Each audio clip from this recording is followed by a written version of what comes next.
Hello fellow woodworkers and welcome to this week's edition of the Garage Workshop, and this week we're going to be making a smartphone holder. Let's get moving.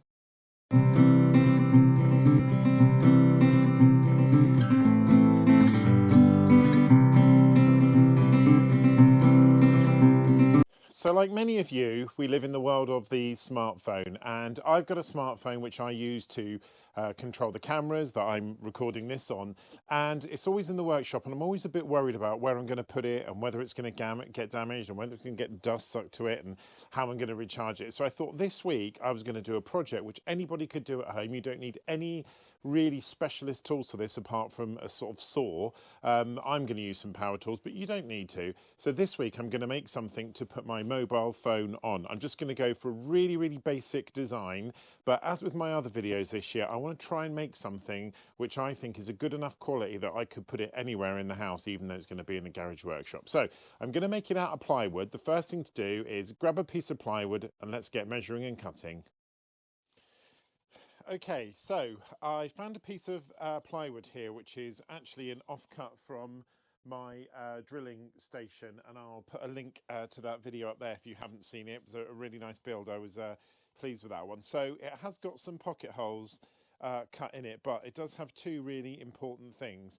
Number one, it's big enough, and number two, on this side it still has an original factory cutting edge, which is going to be quite useful. So I am going to need two pieces of this. I have got another one over there which isn't as big. So what I'm going to do now is just start marking up exactly where I want everything to be. So this is going to be a sort of cantilever stand where you're going to have a piece that comes through like this, and it just basically balances out with that. But I want to particularly use this because I'm going to put linseed oil on this at the end as a finish, and I want to have that sort of plywood edge as a bit of a feature. I'm going to knock the corners off as well, but first thing to do is mark out roughly the shape of the phone or the size of the phone, and then I can start putting in the cutouts that I need to make it. Let's get going now. So the first thing that I did was get some really accurate measurements, and as I said, I wanted to cut off that piece with the pocket holes on it. So I measured across and making sure I had enough depth for the smartphone if it had loads, and then I measured down to sort of get a shape which I could then take over to the miter saw. I was very precise when I cut this. You can't really see it very clearly from that angle, but I'd pre-lined up the edge of the teeth of the blade onto the edge of the cut to make sure that I was exactly in the line, which was really important. Also wanted to try and avoid any burnouts, which I was quite lucky I did. The next thing that I did was just check that it was the same depth or width all the way along. There was a tiny little bit on the end of burning, you can see, which I just knocked out with the sandpaper. But I was pleased with how it looked and what the quality was. I then marked up the second pit, and this is going to be the sort of folding part of the stand on another piece of wood. This piece of wood is nowhere near as good as the other bit I used. There's a lot of burns on the edge, but knowing that I didn't need much, I wasn't too concerned.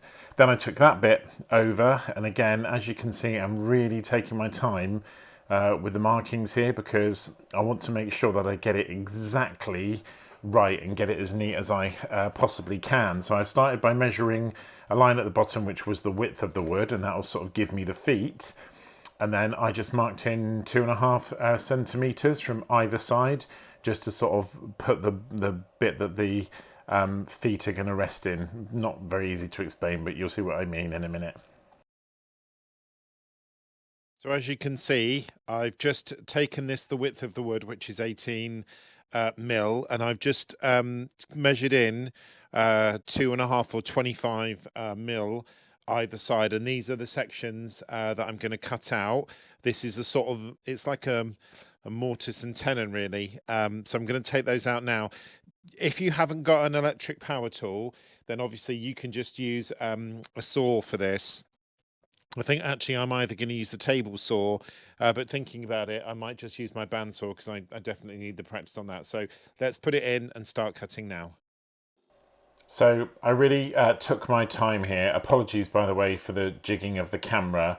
It's because I didn't realise until afterwards I actually had the GoPro resting on the rotating unit, and without me knowing, the unit was shifting a little bit. So I did take my time. I mean, this footage is speeded up. It's 4 times the original speed, and I just wanted to make sure that I could sort of nibble out or take as much of that out as possible, but also bearing in mind that I didn't want to bend the blade, which, as you'll see in a minute, I did on a couple of places. But all in all, this actually worked out quite well. It gave me a little bit of a rough edge, which you'll see in a minute, but it was a much sharper cut than I sort of expected to get on both sides. As I said, not brilliant, but by all means, you know, not a very poor cut. So this is just me cutting the other side of the block so that I've got the 2 feet. And as you can see, this one went, you know, much quicker than the other one. Has sort of gotten the hang of it by this stage.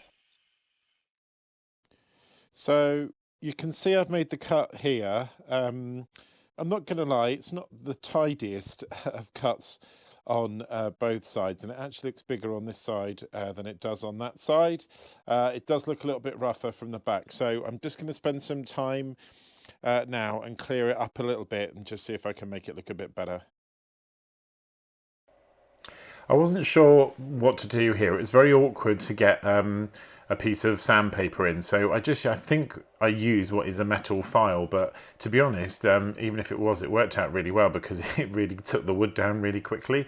So again, this is the bottom bit, and I tried to here make sure that rather than just measuring it and doing standard, I was able to make something that correlated to the bit that it was going to be in. So with this, I'm now not marking the sort of out bits, it's the bit in the middle that I want to keep, if you see what I mean. But I did notice how wibbly the lines were, which made me realise that perhaps I hadn't flattened down the bit as much as I thought I had, which was a bit of a shame. So it's that bit in the middle that's sort of going to go, and it's going to leave me with a sort of U shape that goes through. So back over to the table saw. This was actually a lot easier to cut, obviously being such a bigger chunk. I literally just put the blade in either side, took out 2 massive sort of triangles, and then it made the final finishing cuts a lot easier because there was more space for the blade to move up and down, which of course you would expect, but as you can see, a neater cut. So this was my first sort of dry assembly, and as you can see, it does fit. It's not the greatest fit, I'm not going to lie. There's a bit of a gap, and it is a bit of a wobble around, but it does fit, so that's the most important thing. And having known how I cut them out there, you can see it's a bit uneven, but it does fit and it does work. Now, it did occur to me then that this bit at the back was far too long. It didn't need to be anywhere near that length, so I decided to chop it off, and also it had the added advantage of laying the phone back on a slightly different angle. And as with my other cuts, I really took my time doing this. I wanted to get it as close or as accurate as I could. And obviously when that was finished, I applied the stain, and I actually went for yachting varnish because I just thought it's going to be outside. I didn't want anything to go wrong with it or for water to get into it. So I completely sealed it with just a tin of yachting varnish that I had, which actually brought the grain up rather nicely. I was very pleased with how it turned out in the end. Okay, so this is my finished smartphone holder, and I think there are sort of pros and cons to this. I set out to make something that I can sit my smartphone in, which I certainly can. It sits perfectly. My smartphone sits in it perfectly. I'll show you, but I'm recording this on my smartphone.